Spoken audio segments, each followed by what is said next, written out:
সকাল বন্ধুরা, এটা হচ্ছে নারকেল সর্ষে পোস্ত মিলিয়ে কাঁচা সর্ষের তেল, শুকনো লঙ্কা আর হচ্ছে তোমার লঙ্কার গুঁড়ো, হলুদ গুঁড়ো সব মিলিয়ে চিংড়ি মাছটার উপর রেখেছি। এই যে দেখো চিংড়ি মাছ হচ্ছে, এই যে চিংড়ি মাছ, পুরোটাই চিংড়ি মাছ এটা।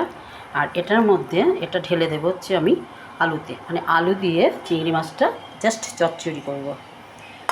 চিংড়ি মাছটা ধরো বড়ো ছিল, এটা এখন চোখলা ছাড়ানোর পরে যে এইটা এসছে, তাহলে খারাপ না বলো পিসগুলো। যাই হোক, এটাকে মাখবো ভালো করে। তারপরে হচ্ছে কড়াইতে সর্ষের তেল গরম করছি, এটার মধ্যে দিয়ে নিয়ে তোমার ডিম আঁচ করে নিয়ে বসিয়ে দেবো। এটা হচ্ছে চিংড়ি মাছ চচ্চড়ি, নারকেল ফারকেল দিয়ে নিয়েই চচ্চড়ি করছি। তোমরা এইভাবে করে খেয়ে দেখো, বেশ সুন্দর লাগে। আর কাঁচা সর্ষের তেল অবশ্যই দেবে, ঠিক আছে?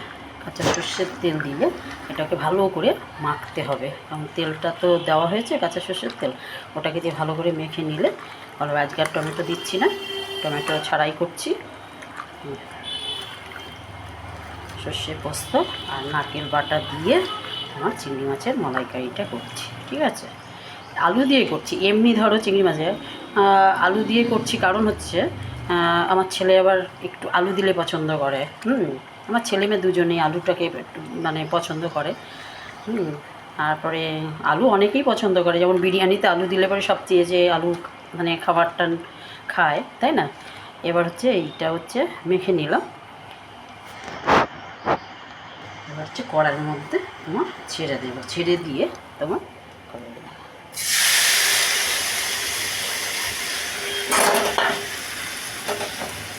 এবার একটু নাড়াচাড়া দিয়ে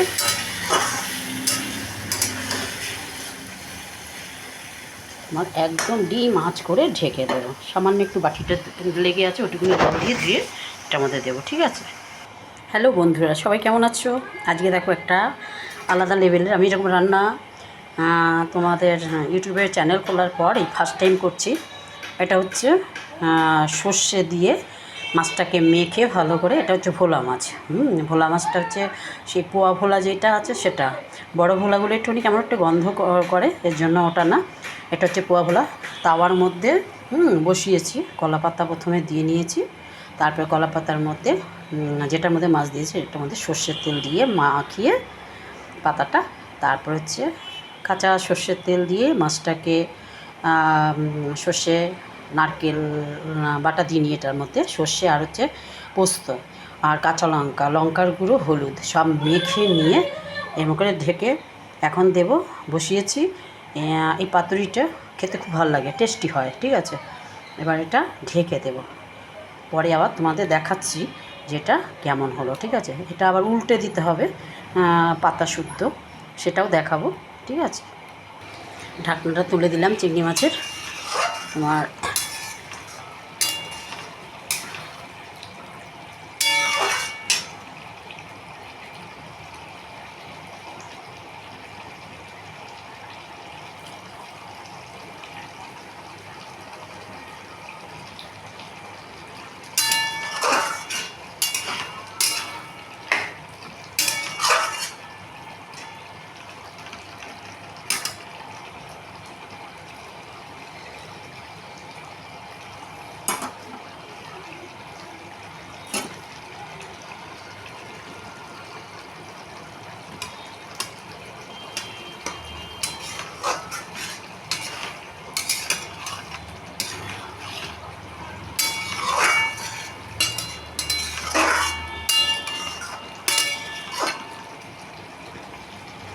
আর একটু হবে, আর একটু হলে পরে ঝোলটা একটু টানলে পরে নামিয়ে ফেলবো, ঠিক আছে? সবাই ভালো থাকো, সুস্থ থাকো, এই কামনাই করি। আর ভালো লাগলে পরে আমার রান্নাটা তোমরা লাইক আর সাবস্ক্রাইব করে দিও, যারা সাবস্ক্রাইব এখনও করোনি। আর কমেন্টস করো প্লিজ বন্ধুরা, বুঝবো কী করে তোমরা দেখছো, ঠিক আছে? সবাই ভালো থাকো।